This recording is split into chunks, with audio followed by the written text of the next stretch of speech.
दोस्तों नमस्कार, मैं हूं शैलेंद्र सिंह और आप देख रहे हैं हमारा यूट्यूब चैनल शब्द शब्द शैलेंद्र सिंह। आज हमारे साथ हैं डॉक्टर श्वेता श्रीवास्तव, जो कवयित्री हैं, लेकिन इनका सफ़र बड़ा उतार चढ़ाव भरा रहा है।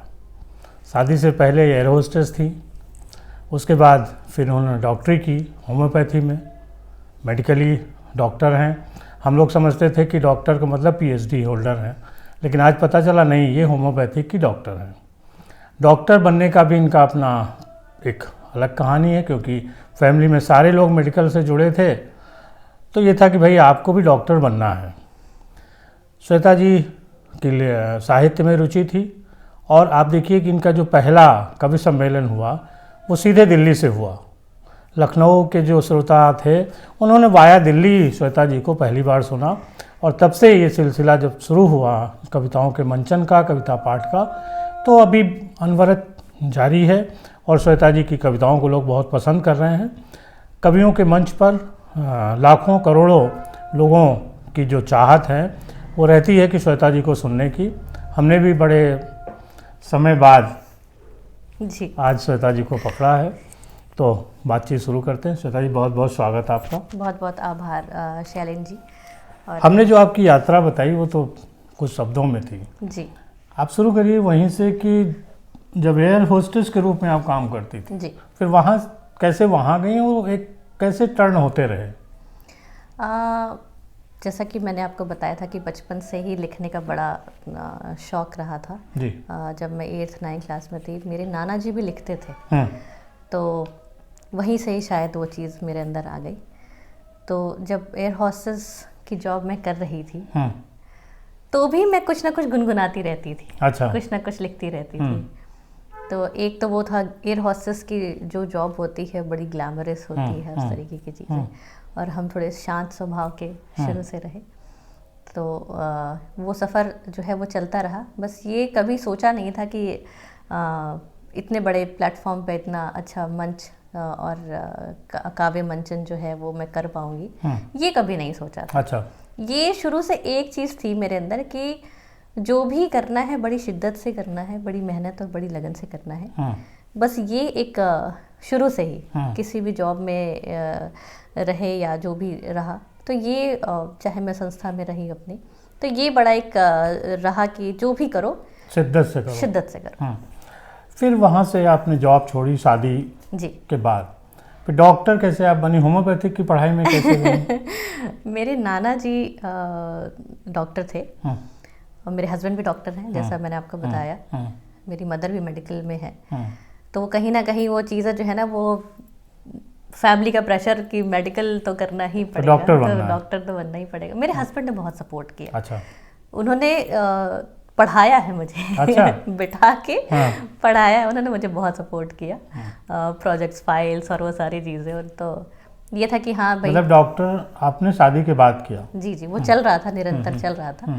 तो हस्बैंड ने काफ़ी सपोर्ट किया मेडिकल, क्योंकि मेडिकल से मैं दूर दूर रहती थी तो चीड़ फाड़, खून और ये सब चीज़ें मुझसे देखा नहीं जाता था।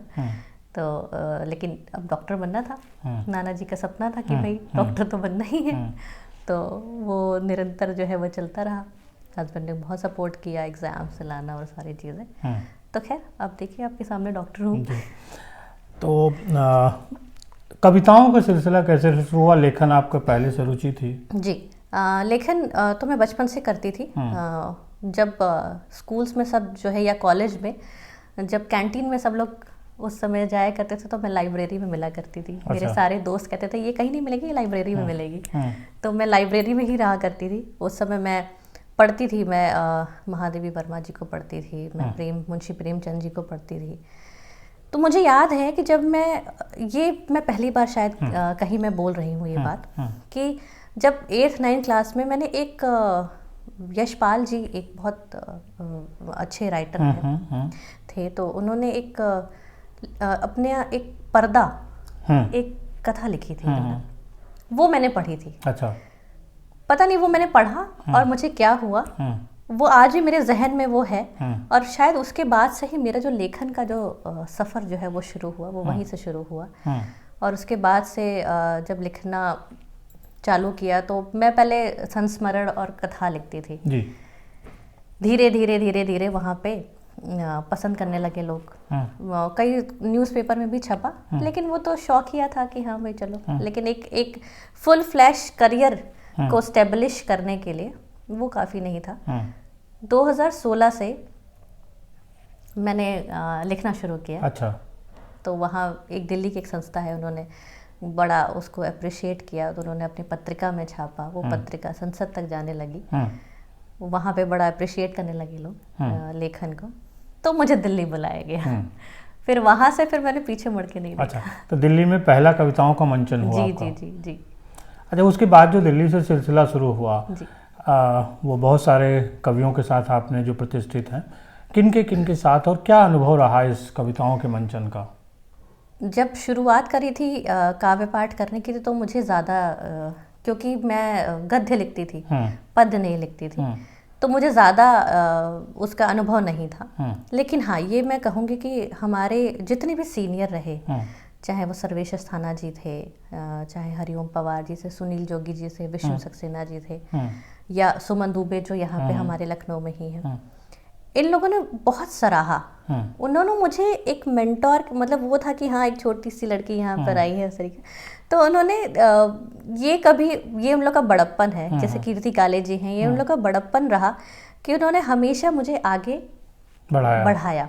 मैं जब भी कभी काव्य पाठ करती थी तो पीछे से फिर मुझे बोलते थे कि ये वाला यहाँ ठीक कर लेना, ये वाला ठीक हो जाएगा, हाँ हाँ ठीक है, थोड़ा गायन पे ध्यान दे दो कि ये ठीक हो जाएगा। मतलब मुझे कभी ये चीज़ लगा नहीं कि मतलब मैं नई वहाँ पे हूँ, या ऐसा होता है कि किसी भी इंडस्ट्री में, हाँ किसी भी इंडस्ट्री में आप जाओ तो वहाँ पे बढ़ाने वाले लोग कम मिलते हैं, खींचने वाले लोग ज़्यादा मिलते हैं। लेकिन भगवान की बहुत कृपा रही मेरे ऊपर कि मुझे दिन प्रतिदिन जो है मुझे सीखने को मिला। मुझे लोगों ने बताया, सिखाया, और फिर अच्छा मेरे अंदर बड़ी अच्छी आदत ये भी थी, मैं अपनी तारीफ कर रही हूँ कि I am a very good learner, मैं सीखने में बहुत आगे रहती हूँ। तो मैं ठीक है, मैंने कहा अब यही करना है, तो बस अब इसमें ही, हाँ अब इसमें फुल फ्लैश उतर जाना है। तो बस धीरे धीरे वो सफ़र शुरू हो गया और आज आपके सामने भी हूँ। तो अभी ये सफ़र आगे और क्या फ्यूचर प्लान है कवि सम्मेलन मंचन को लेकर? जी, मैं साहित्य और समाज के प्रति ज़्यादा ही समर्पित रहती थी। जब मैं क्लिनिक में जाती थी, हस्बैंड के साथ ज़बरदस्ती बैठना पड़ता था मुझे, क्योंकि हस्बैंड वन मैन आर्मी की तरह थे हमारे, हैं मतलब, तो ये था कि तुम भी बैठो। तो मैं बैठती थी, पेशेंट देखती थी, तो मेरा दिमाग जो है वही चलता रहता था कि नया क्या होगा, नया क्या होगा। वो थोड़ा मुझे संकुचित जैसा दायरा लगता था, हालांकि होता नहीं है। डॉक्टर का जो पेशा होता है बहुत ही मतलब, हाँ, उनकी अपनी एक अलग दुनिया होती है, और बड़ा वैसा होता है कि बड़ी दायित्व की बात होती है उसको निभाना। लेकिन मुझे लगता था कि सिर्फ क्लिनिक में बैठ के मैं ये कार्य नहीं कर सकती, हमारा दायरा और भी जगह है। हाँ, तो फिर मैंने उनको बोला, मैंने कहा कि मैं साहित्य में और जो मेरी संस्था है मैं उसमें ही कार्य करना चाहती हूँ। तो उन्होंने मुझे कभी नहीं रोका, कभी नहीं बोला कि नहीं तुम ऐसे नहीं करो। उन्होंने हमेशा मुझे प्रोत्साहित किया। आगे अगर फ्यूचर प्लानिंग की मैं बात करूँ तो बिल्कुल मैं साहित्य को पूरी तरीके से समर्पित खुद को मैंने कर दिया है, और मैं चाहती हूँ कि आगे जो है फ्यूचर में भी मैं स्क्रिप्ट राइटिंग करूँ, मूवीज़ के कंटेंट लिखूँ, और आगे बस ऐसे ही चलता रहे। आपकी संस्था का जिक्र किया, संस्था कब स्थापित हुई और इसका क्या उद्देश्य था, क्या नाम है संस्था का? मेरी संस्था 2006 में मैंने उसको बनाया, जीवन जागृति जन कल्याण समिति। अच्छा। तो करीब अब 11-12 साल हो गए। हाँ, 13-14 साल हो गए उसमें कार्य। पहले तो इतना मीडिया नहीं था, तो हम लोग निरंतर उसमें कार्य करते थे। योग, आयुर्वेद बच्चों को स्कूल्स में हम लोग सिखाते थे, और उसके बाद से फिर हम स्लम्स में जो बच्चे हैं और जो महिलाएं पर्सनल हाइजीन पे हम लोग उस पर बहुत काम करते हैं, और बच्चों के लिए जो भी हम लोग कर पाते हैं कि एजुकेशन उनका जो है जितना भी हमसे हो पाता है, हम पूरी कोशिश करते हैं कि उसमें कार्य करें। हमने करीब 500 से 600 स्कूल्स में हमने अवेयरनेस प्रोग्राम किए हैं। पर्सनल हाइजीन वगैरह को जी लेकर? जी जी जी, गुड टच बैड टच से रिलेटेड हो गया, या बेसिकली हम लोग बच्चों के जो स्कूल्स में जो बच्चों के लिए हम काम करते थे वो उनके मेंटल हेल्थ पे भी हम लोगों ने बहुत काम किया। अच्छा। कि और जब स्लम्स में काम करते थे तो उनके पर्सनल हाइजीन पे हम बहुत काम करते थे कि हाँ उन लोग को पता हो कि पर्सनल हाइजीन क्या चीज़ होती है। आपको एक्टिंग का भी शौक है, आपने टीवी सीरियल में काम भी किया है। जी वो वो सफ़र क्या है? एक शौकिया सफ़र रहा वो बेसिकली कहा जाए तो। एक एल्बम कवर पेज था एक बच्चे का, उसका उस पर भी हम लोगों ने उसमें भी हमने एक्टिंग करी थी, और एक सीरियल दूरदर्शन पे आता था उस पर भी हमने थोड़ी बहुत एक्टिंग करी थी। तो वो एक्टिंग का कीड़ा कहीं ना कहीं रहता था कि हाँ आगे भी संभावनाएं हैं। कोशिश है। अच्छा। अच्छा, जब कवि सम्मेलनों की बात होती है तो एक होता है कि महिला जो कवयित्रियाँ हैं उनको कम स्पेस मिल रहा है मंचन पे, कहीं पे लगता है कि नहीं उनको ज़्यादा स्पेस मिल रहा है। आपका क्या अनुभव है? नहीं, मुझे लगता है कि देखिए कम तो है, ये तो मैं उसको नहीं बोलूँगी कम नहीं है, कम है। 33% वाला जो सीट है रिजर्वेशन सीट, वो नहीं मिलती, वो उतना नहीं मिलती है। लेकिन हाँ, लेकिन ये है कि कहीं पे भी ये नहीं अनुभव हुआ कि आप किसी से कम हैं। ये बड़ी बात थी। अभी हमने बागपत में हमने एक महोत्सव किया, वहाँ पे डॉक्टर प्रवीण शुक्ल थे, सर्वेश अस्थाना जी थे जो लखनऊ के बहुत नामचीन कवि लेखक हैं, व्यंग्यकार हैं। तो उन लोगों ने बहुत अप्रिशिएट किया, प्रवीण भैया ने भी बहुत अप्रिशिएट किया। तो कहीं से ये नहीं लगता है कि नहीं आप किसी से कम हैं। लेकिन हाँ, प्रतिशत में अगर मैं बात करूं तो अभी उतना, लेकिन वो स्पेस तो खुद को बनाना पड़ता है। हाँ, वो खुद को बनाना पड़ता है। आप जिसको बोलते हैं ना कि पब्लिक, क्योंकि आप अभी पब्लिक फिगर हैं, पब्लिक डिमांड, पब्लिक पसंद करेगी तो आयोजक बुलाएगा। बिल्कुल बिल्कुल, वो चीज़ तो है ही, वो चीज़ तो मैं डिनाई नहीं कर सकती, वो है। और हाल के कुछ दिनों में हमने देखा है कि जो यूट्यूब वगैरह पे है, बहुत सारी कवियत्रियों की एक अच्छी संख्या है। बिल्कुल बिल्कुल बिल्कुल है। ये तो बिल्कुल सही बात है कि संख्या है, और बस निरंतर सब लोग वही है कि आप जितना अपना प्रैक्टिस करेंगे, जितना आप अपने आप को पॉलिश करेंगे, लोग उतना ही आपको सराहेंगे, पसंद करेंगे और आपको बुलाएंगे। और कुछ शौक हैं इन सब के अलावा? वैसे तो बहुत सारे आपने बताए हैं। और कोई शौक, खाना बनाने का शौक है और इंटीरियर डेकोरेशन का काफ़ी शौक रहा है। अच्छा। मुझे अगर मैं कुछ नहीं कर रही होती हूँ तो मैं अपने घर को इंटीरियर कर रही होती हूँ। और लिखने का, पढ़ने का बहुत शौक है। तो मैं रोज़ रात में एक जो हो जिसको बोल 1 या 2 पेज में पढ़ के ही सोती हूँ। अच्छा जी। आप साहित्य से जुड़ी हैं, समाज से जुड़ी हैं और महिलाओं का प्रतिनिधित्व भी करती हैं। क्या स्थितियाँ हैं अगर आप देखें पिछले सालों की तुलना में, आज की महिलाओं की आत्मनिर्भरता को लेके उनको जिस तरीके से सोसाइटी में जगह मिल रही है, क्या बदलाव हुआ है? काफ़ी बदलाव हुआ है पहले से।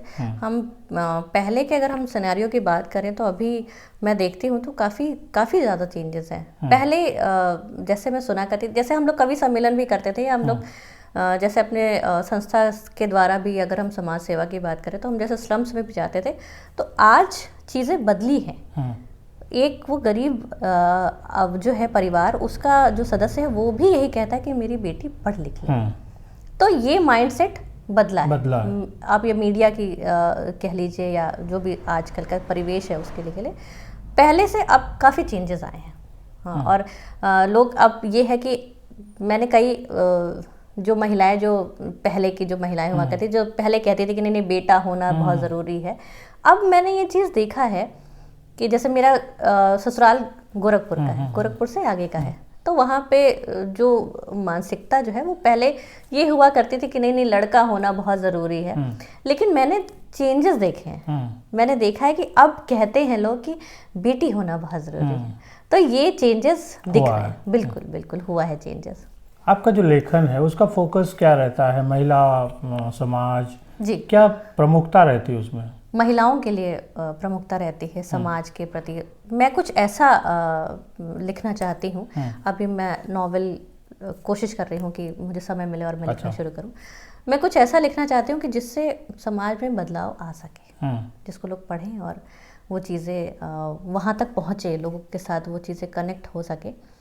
तो मेरी कोशिश तो वहीं तक रहती है कि और चीज़ें जो हैं हमेशा मुझे ऐसा लगता है कि अगर सोसाइटी के लिए अगर आप सजग नहीं हैं, अगर आप उस तरीके से कार्य नहीं कर रहे, तो सोसाइटी भी या प्रकृति भी आपको वापस रिवर्ट नहीं करेगी। ये बहुत ज़रूरी है कि दायित्व का एक सिद्धांत है। हाँ, वो दायित्व तो बहुत ज़रूरी है कि जैसा आप देंगे वैसा ही आपको मिलेगा, वैसा ही पाएंगे। बिल्कुल। इसीलिए आप लोगों को जैसा हंसी मुस्कान देती रहती हैं, जी जी, तो उल्टे आपको वैसे ही मिलता रहता है। बिल्कुल बिल्कुल बिल्कुल।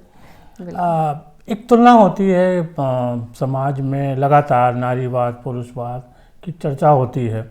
वैसे तो दोनों को एक साथ मिलकर काम करना चाहिए, लेकिन कुछ अधिकारों को लेकर लगता है कि नहीं, इनको अधिकार कम मिल रहे हैं। वो भी सोच आजकल अभी भी बनी हुई है, जबकि बहुत सारे अधिकार हैं। आपको क्या लगता है कि अभी महिलाओं को और अधिकार दिए जाने की ज़रूरत है? मुझे लगता है कि अगर ये व्यक्तिगत मेरी सोच है, मुझे ऐसा लगता है कि महिलाओं को एजुकेशन की बस आवश्यकता है। जितना, जिसको बोलते हैं ना कि half knowledge is very dangerous, हमेशा किसी भी परिप्रेक्ष्य में आप समझ लीजिए। मुझे ऐसा लगता है कि महिलाओं को अगर एजुकेशन या उनके करियर में अगर कोई भी परिवार या समाज उसकी मदद करता है, तो उसको किसी चीज़ की ज़रूरत नहीं है। उसको ये चीज़ फील कराने की आवश्यकता ही नहीं कि तुम महिला हो। या जैसे वुमेंस डे मनाते हैं, अच्छी बात है, बहुत अप्रिशिएट किया जाता है वुमेंस डे मनाते हैं, लेकिन आप अपने आप को कम क्यों आंक रहे हैं? ये नहीं आंकना चाहिए। आप खुद ही तुलना मत कीजिए। समाज तुलना तभी करेगा जब आप खुद तुलना करेंगे। कोई भी लेखन हो या किसी भी फील्ड की अगर मैं बात करूं, यदि आप खुद उस चीज़ से प्रेम करेंगे तो वो पूरी सोसाइटी में कह लीजिए या पूरे प्रकृति में कह लीजिए, वो वही जाएगा ना जो आप देंगे। बिल्कुल, ये मैंने पहले भी आपको बोला। तो मेरे कहने का मतलब है कि आप कम मत आकिए, आप मोर्चा मत खोलिए, आप फोकस, शिक्षित रहिए, जागरूक रहिएगा, शिक्षित रहिएगा। और हमेशा मैं सभी महिलाओं को आपके चैनल के माध्यम से कहना चाहूँगी कि ये मत सोचिए कि आप किसी से कम हैं। पुरुष और महिला का कोई तुलना नहीं किया जा सकता है। ये बड़ा वाद विवाद, ये तुलना की ज़रूरत भी नहीं है। तुलना की ज़रूरत नहीं है। और ये वाद विवाद भी मुझे सही नहीं लगता है कहीं से भी। पुरुष की अपनी एक जगह है, महिला की अपनी एक जगह। सही बात है। तो मेरे कहने का मतलब ये है कि आप हमेशा, अगर आप एजुकेशन में सक्षम रहेंगे, आपको फाइनेंशियली किसी की दिक्कत नहीं रहेगी, आप करियर में अपने बहुत स्ट्रांग रहेंगे, तब आपको रोने की जरूरत ही नहीं है कि हाय हम महिला हैं। बोलता वो अबला नहीं, अब तो सबला हो गई। बिल्कुल। आपने रिपोर्टिंग भी की है? थोड़ी बहुत की। कैसा अनुभव था उसका?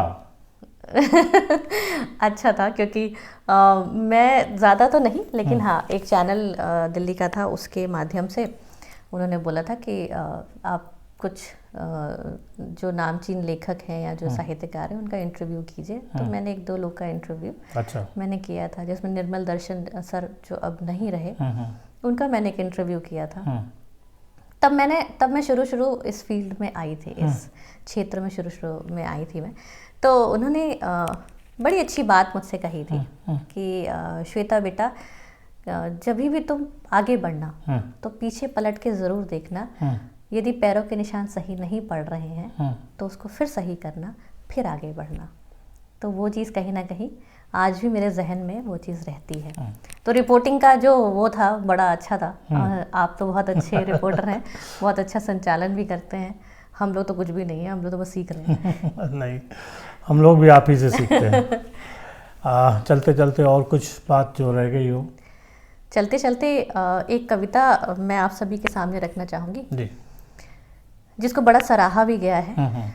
और ये मैं खुद से भी कहती हूँ, मैं आपसे भी कह रही हूँ कि बात दिल की कभी तुम कहा मत करो, भावना में कभी तुम बहा मत करो, कि ध्यान सबका यहाँ बस गिराने में है, राह उनकी बताई चला मत करो, कि 2 कांधों पे लाखों गम उठाना बहुत दुश्वार है सबसे निभाना, सफ़र है हर कदम पर मुश्किलें हैं, सफ़र है हर कदम पर मुश्किलें हैं, हमारा काम है बस चलते जाना। हमारा काम है बस चलते जाना। और हमारा काम है लोगों के इंटरव्यू लेके आप तक पहुंचाना। और शैलेंद्र जी को मैं बहुत बहुत बहुत बधाई देती हूँ उनके चैनल के लिए। बहुत ही अच्छा चैनल उनका चल रहा है, मैं देखती रहती हूँ। हालांकि समय का थोड़ा अभाव रहता है, सबके साथ रहता है, आप भी बहुत व्यस्त रहते हैं, ये भी ऐसा कुछ नहीं है। लेकिन बहुत बहुत शुभकामनाएं शैलेंद्र जी आपके चैनल के लिए। बहुत शुक्रिया और बहुत धन्यवाद श्वेता जी, आपका भी और सभी साथियों आपका भी। स्वस्थ रहिए, ख्याल रखिए और नए साल आपके लिए मंगलमय हो, नई ऊर्जा लेके आए। बिल्कुल। कोरोना जैसी बीमारियां ना आए, यही दुआ है। बिल्कुल। आप सभी अपना बहुत बहुत बहुत ख्याल रखिए और लिखते रहिए, पढ़ते रहिए, आदत बहुत अच्छी है। पढ़ते जरूर रहिए। बिल्कुल। शुक्रिया।